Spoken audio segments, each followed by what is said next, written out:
우리 다 같이 사도신경으로 신앙 고백하심으로 5월 15일 새벽 예배를 하나님께 드리겠습니다. 나는 전능하신 아버지 하나님 천지의 창조주를 믿습니다. 나는 그의 유일하신 아들 우리 주 예수 그리스도를 믿습니다. 그는 성령으로 잉태되어 동정녀 마리아에게서 나시고 본디오 빌라도에게 고난을 받아 십자가에 못 박혀 죽으시고 장사된 지 사흘 만에 죽은 자 가운데서 다시 살아나셨으며 하늘에 오르시어 전능하신 아버지 하나님 우편에 앉아 계시다가 거기로부터 살아있는 자와 죽은 자를 심판하러 오십니다. 나는 성령을 믿으며 거룩한 공교회와 성도의 교제와 죄를 용서받는 것과 몸의 부활과 영생을 믿습니다. 아멘.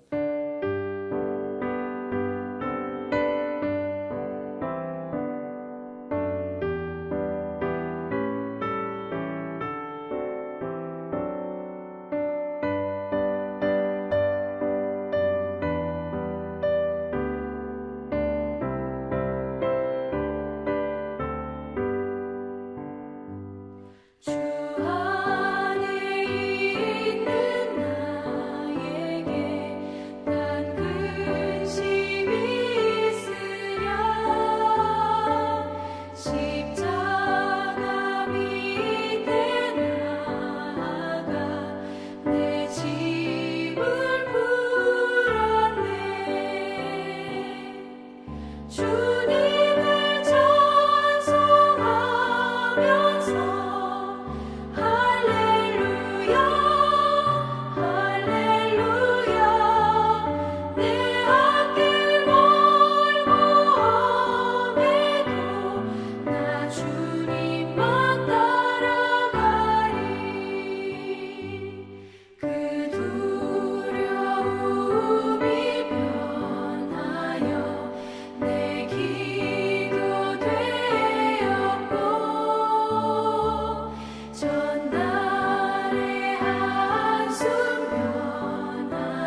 우리에게 주시는 하나님의 말씀은 열왕기상 17장 1절부터 16절 말씀입니다.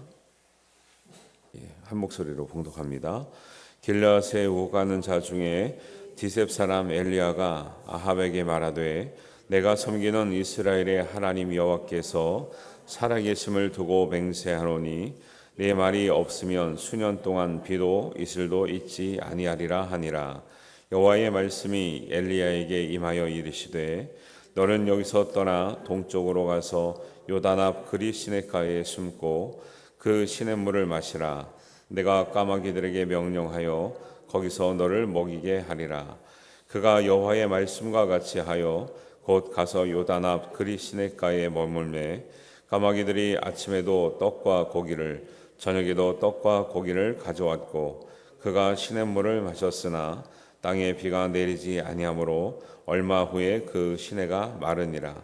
여호와의 말씀이 엘리야에게 임하여 이르시되 너는 일어나 시돈 속한 사르밧으로 가서 거기 머물라. 내가 그곳 과부에게 명령하여 내게 음식을 주게 하였느니라. 그가 일어나 사르밧으로 가서 성문에 이를 때에 한 과부가 그곳에서 나뭇가지를 줍는지라. 이에 불러 이르되 청하건대 그릇에 물을 조금 가져다가 내가 마시게 하라. 그가 가지러 갈 때에 엘리야가 그를 불러 이르되 청하건대 내 손에 떡 한 조각을 내게로 가져오라.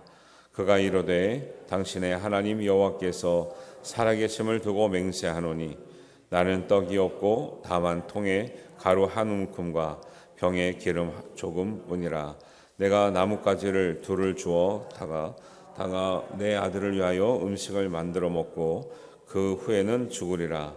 엘리야가 그에게 이르되 두려워하지 말고 가서 내 말대로 하려니와 먼저 그것을 나를 위하여 작은 떡 한 개를 만들어 내게로 가져오고 그 후에 너와 내 아들을 위하여 만들라. 이스라엘의 하나님 여호와의 말씀이 나 여호와가 비를 지면에 내리는 날까지 그 통에 가루가 떨어지지 아니하고 그 병에 기름이 없어지지 아니하리라 하셨느니라. 그가 가서 엘리야의 말대로 하였더니 그와 엘리야와 그의 식구가 여러 날을 먹었으나 여호와께서 엘리야를 통하여 하신 말씀같이 통에 가루가 떨어지지 아니하고 병에 기름이 없어지지 아니하니라. 아멘. 열왕기서에는 상하가 있잖아요.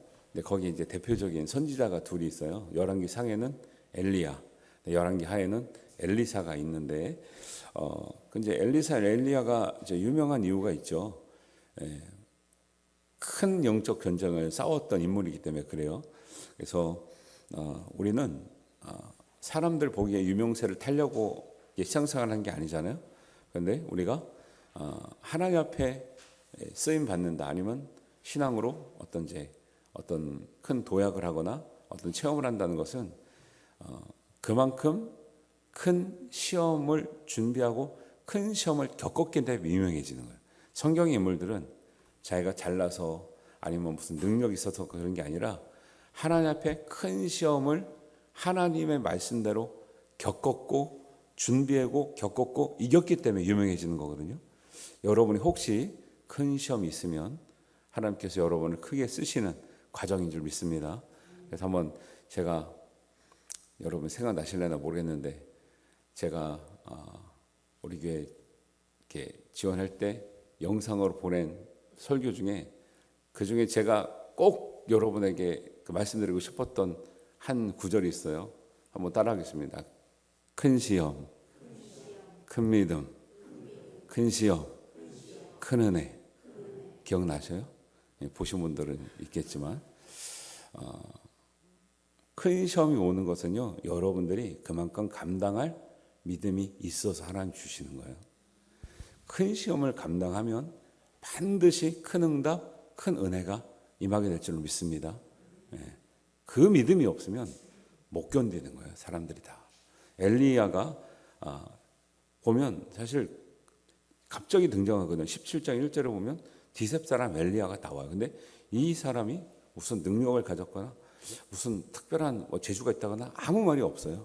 그런데 하나님께서 말씀하시고 또 그 어떤 이제 18장 가면 이제 우리가 가장 잘 아는 갈멜산의 영적 전투가 나오잖아요. 그 큰 시험을 준비하기 위해서 준비하는 이제 과정이 17장이거든요.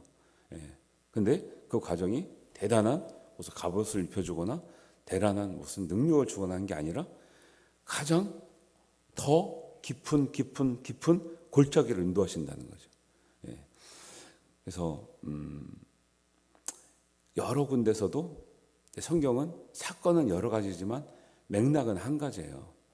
엘리야를 통해서 엘리야가 18장에 가면은 몇 대 1로 그 영적 전투를 하죠. 바알 선지자 450명, 아세라 선지자 400명, 합치면 850명이거든요. 850명이 기도해야지 기도하는 게 세겠어요? 한 사람, 엘리야 혼자 기도하는 게 세겠어요? 양쪽으로 보면 누가 이겨야 돼요? 당연히 바알과 아세라 선지자들이 이길 수밖에 없죠. 여러분 850대 1로 기도하면 여러분이 이기겠습니까? 일단 기가 죽어서 못 이겨, 기가 죽어서. 근데 거기서 주는 메시지가 있죠. 똑같이 사무엘상 14장에도 14장 6절에도 요나단이 블레셋과 싸울 때도 그러거든요. 600명밖에 없어요, 군대가. 근데 블레셋은 허다한 무리는 몇만 명이에요. 이거 상대가 안 된단 말이에요. 그때 우리가 이제 그때 고백에 나오는 게 뭐냐면 여호와의 구원은 사람이 많고 적음에 달리지 아니하였느니라. 이게 거기서 나오는 거예요. 하나님의 사람들은 이 경험을 해야 우뚝 서는 거예요. 시간의 개념도 양적 개념이 아니랬죠. 구원의 개념, 승리의 개념, 하나님의 역사의 개념도 다 그래요. 양적 개념이 아니에요. 사람은 근데 양을 따진단 말이에요. 사람은 양을 따져. 그러니까 그게 하나님의 어떤 그 뜻이나 하나님의 방법이 아니기 때문에 그것을 따라가면 승리하지 못하는 거예요. 근데 엘리야도 사무엘상이 앞에 나오는 거잖아요. 요나단도 똑같이 고백하잖아요.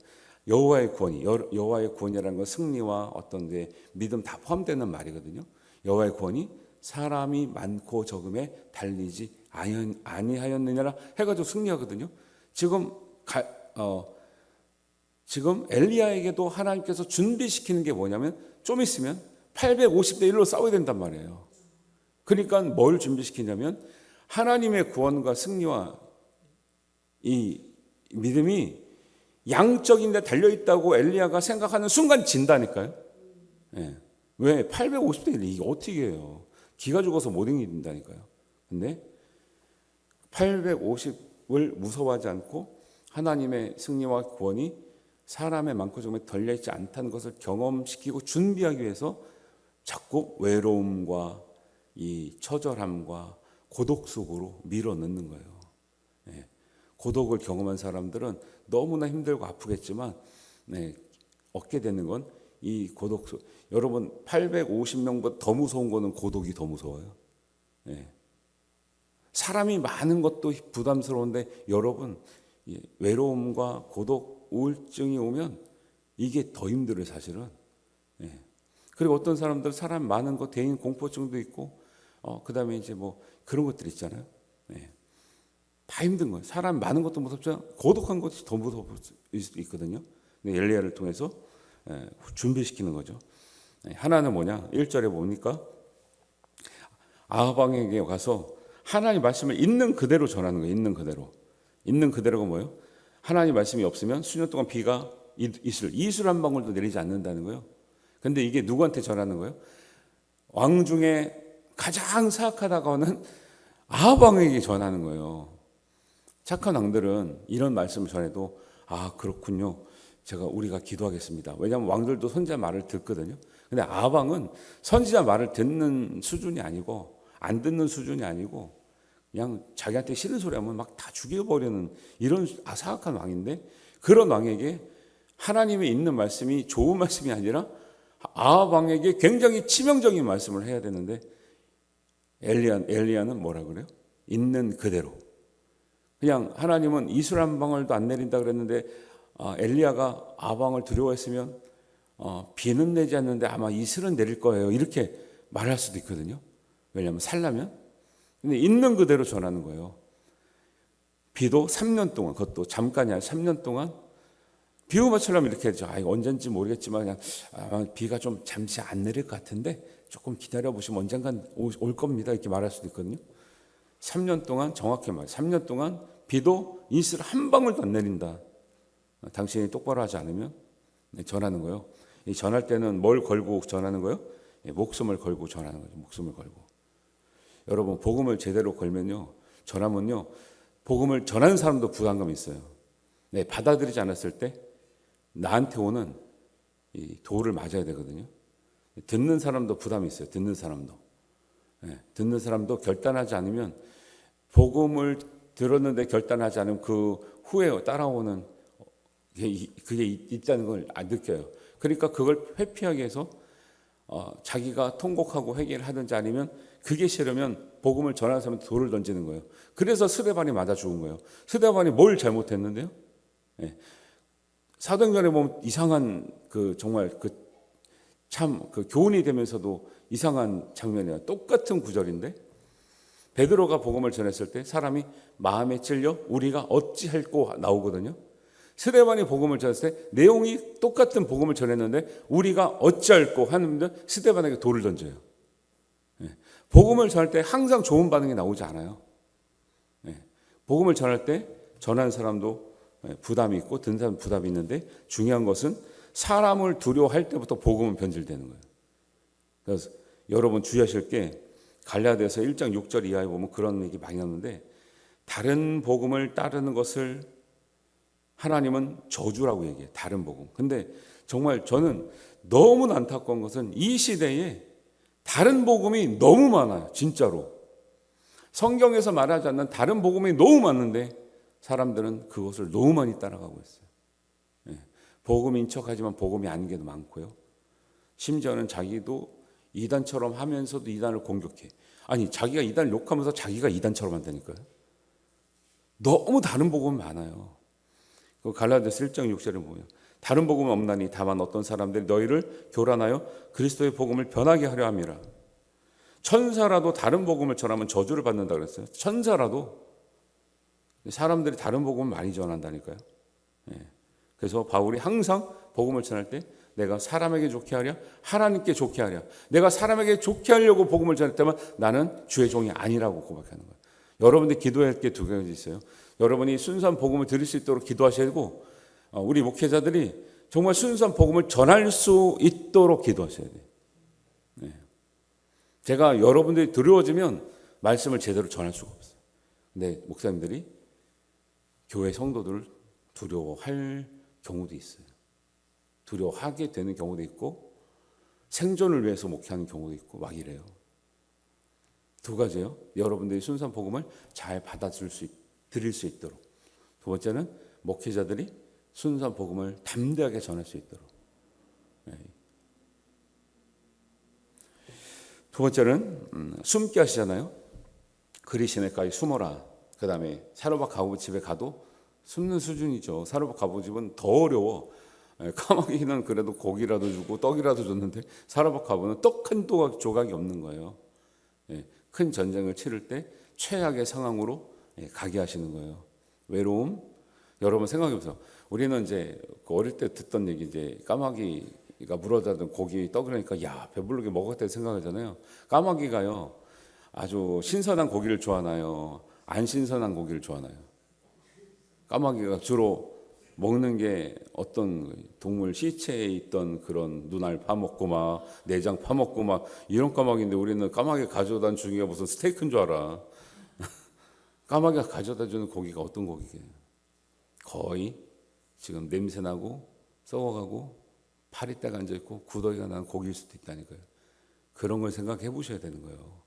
아니, 까마귀 갖다 준 데가 뭐 신선하고 뭐 A 뭐 1등급 뿔뿔 뭐 투뿔 뭐 이런 거 갖다 줄 줄 알아요? 까마귀 갖다 준다는 건요 거의 먹을 수 없는 수준의 걸 갖다 주는데, 하나님 사람 최악의 상황에서 생존하게 하시고, 그나마 사르밧 과부한 집에 가니까 그것도 없어가지고 지금 일체의 비결을 배우게 하는 거예요. 믿음의 사람들에게는 일체의 비결을 배우게 해야 하나님께서 이제 18장에 가면 최악의 상황에서 기도하게 하는 거예요. 그래도 우리 생명의 삶에 저도 늘 읽는데 이제 필요할 때만 인용하는데, 강준민 목사님의 생명에서 묵상 에세이에 글이 있는데 거기서 그러잖아요. 강준민 목사 우리 교단 목사님 미국에 계신데 그분이 이제 영성에 깊은 묵상을 많이 해서 영성 책을 많이 내셨는데 그분이 그렇게 나오잖아요.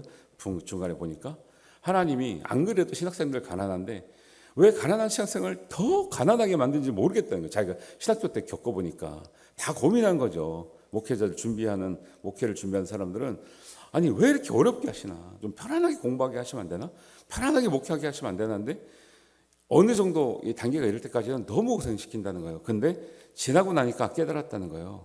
하나님이 어려운 신학생을 더 어렵게 하는 이유, 어려운 성도를 더 어렵게 하는 이유가 뭐냐? 하나님이 영적 리더로 키우는 하나님의 방법이라는 거예요.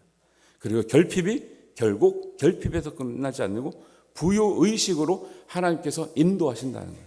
결핍을 주실 때 결핍 의식에 머물게 하지 않고 결핍을 통해서 생명의 풍성함을 경험하게 하는 영적인 부유함의 자리로 옮겨가게 하신다. 여러분 생명의 삶 말씀들이 되게 다 좋아요. 잘 읽어보셔요. 집에 가셔도. 네. 그래서 하나님은 숨어서도 때를 준비하게 하시고 최악의 상황에서 더 최악의 영적 전투를 승리하게 하시는 하나님의 훈련 과정인 줄 믿습니다. 그걸 겪어보지 않으면요 정말 어려움을 당하는 사람을 위해서 눈물이 나지 않는다니까요. 너희가 기뻐하는 사람, 즐거운 사람들과 함께 기뻐하고 슬픔을 당하는 사람들을 함께 울라 그러잖아요. 웃는 건 할 수 있어요. 눈물은 잘 안 나요. 왜? 남의 아픔 같거든. 그냥 불쌍하게 보이거든요. 내 아픔 같아야 눈물이 나는 거예요. 네. 하나님이 외로움과 고독과 맨 밑바닥으로 자꾸 보내는 이유가 있어요. 나를 위해서도지만 다른 사람을 위해서도 울어줄 심령을 준비시키는 거죠. 마지막으로는 사르밧 과부에게 떡 한 조각을 달라 그래요. 이거는 두 가지 이유가 있어요. 이것도 우리가 기도할 제목인데 가난하고 떡도 만들어지지도 않았어요. 지금 가루밖에 없고 기름밖에 없는데요. 떡을 달라 그래요. 목회자가 가난한 집 가서 헌금하라 아니면 섬겨라 말 못해요. 이건 말하면 안 되는 거죠. 성경은 그럼에도 불구하고 하나님 명령이니까 구하거든요. 줄 때도 화가 나죠. 아니 나한테 무슨 우리 집에 나한테 뭐 이런 형편을 아시나 모르시나. 두 가지의 용기가 필요해요. 하나님의 말씀이기 때문에 당당하게 하나님을 위해서 그의 복을 위해서 하나님을 섬기도록 인도해야 되는 용기가 필요해. 인간적으로는 너무 미안하고 너무 요구하면 안 되는 것 같은데 그게 하나님을 위한 봉사와 헌신과 예배와 어떤 헌금 모든 것에 그런 거에 영향이 있는 거예요. 어려운 집이에요. 아니면 청년이야. 취업 못했어요. 11조 하라 그래야 돼요? 인간적으로 생각하면 하라 그러지 말아야 되죠. 네, 형편 어려우니까. 근데 하나님 말씀은 형편 때문에 역사하는 게 아니라니까요. 그가 가진 하나님 앞에 믿음이 생길 때 그때 역사하는 건데 사람들 다 모르고 자꾸 형편 생각하니까 그거를 자꾸 안 해도 된다. 부모님들도 그렇게 생각해요. 직분자들도 자녀들한테 자꾸 형편 생각해서 지금은 괜찮다. 나중에 믿음 다 잃어버린다니까요. 네. 그래서 어릴 때부터 시켜요. 어릴 때는 부담이 없잖아요. 취업만 하면 그때부터 애들이 부담이 생겨가지고 안 한다니까요. 취업만 하면 안 해. 그러니까 지금 세대들이 어떻게 돼요? 애 키우면 아무것도 안 해. 애만 있으면 아무것도 안 해. 애 키우기가 힘들다는 이유로 봉사도 안 하지. 뭔가 옛날엔 다 애기 들쳐업고 있잖아요. 그렇죠? 네. 지금은 왜 부모님들이 그게 가르쳐버려요. 야 힘드니까 취업 안 됐으니까 취업하고 애 키우고 나중에 집 사고 못 돌아온다니까요. 떡 한 조각을 달라고 할 수 있는 용기 저희도 기도하면서 구하는 거예요. 형편이 어려운데 이 말을 해야 되나 말해야 되나 고민 진짜 많이 해요. 목회자들이. 네. 여러분들도 떡 한 조각을 이게 없으면 죽을 것 같은데 그 떡 한 조각을 하나님께 드릴 수 있는 용기. 네. 두 가지예요. 항상 종한테만 요구하는 게 아니라 일반 성도에게도 요구하시는 거예요. 이런 것들이 엘리야를 준비시키는 과정, 그 다음에 이 사르밧 과부의 하나님의 은혜를 받게 되는 과정의 다 포함되어 있다는 것을 아시고 하나님 말씀대로 듣고 하나님 말씀을 전할 수 있도록 여러분 기도하시고 그 복음으로 승리하며 하나님의 큰 은혜를 받는 마르지 않는 기울음 항아리, 마르지 않는 우리 밀가루 항아리 되시기를 주님의 이름으로 축원합니다. 기도하겠습니다. 하나님 아버지 은혜를 감사합니다. 엘리야를 통해서 하나님의 뜻은 좋은 형편에만 또 좋은 여건에만 있는 것이 아니라 최악의 상황에서도 하나님은 엘리야를 준비시키고 사르밧 과부를 준비시켜서 하나님 정말 하나님의 큰 은혜를 경험하게 하는 은혜가 있는 줄 믿습니다. 우리가 엘리야와 같이 하나님 말씀 그대로 전하고 듣는 사람 되게 하시고 사르밧 과부같이 하나님 내 것 마지막에 것이지만 나를 위해서 쓰는 것이 아니라 하나님을 위해서 사용되어질 때 하나님 그 후에 끊이지 않는 가루와 끊이지 않는 기름이 있다는 것을 우리가 기억하여 하나님의 뜻대로 쓰임받는 우리 가정들, 우리의 성도들, 우리의 자녀들 되게 하여 주시옵소서. 하나님께서 모든 것 함께 하시고 은혜 주실 줄 믿사오며 예수님의 이름으로 기도하옵나이다. 아멘. 하늘에 계신 우리 아버지의 이름을 거룩하게 하시며 아버지의 나라가 오게 하시며 아버지의 뜻이 하늘에서와 같이 땅에서도 이루어지게 하소서. 오늘 우리에게 일용할 양식을 주시고 우리가 우리에게 잘못한 사람을 용서하여 준 것 같이 우리 죄를 용서하여 주시고 우리를 시험에 빠지지 않게 하시고 악에서 구하소서. 나라와 권능과 영광이 영원히 아버지의 것입니다. 아멘.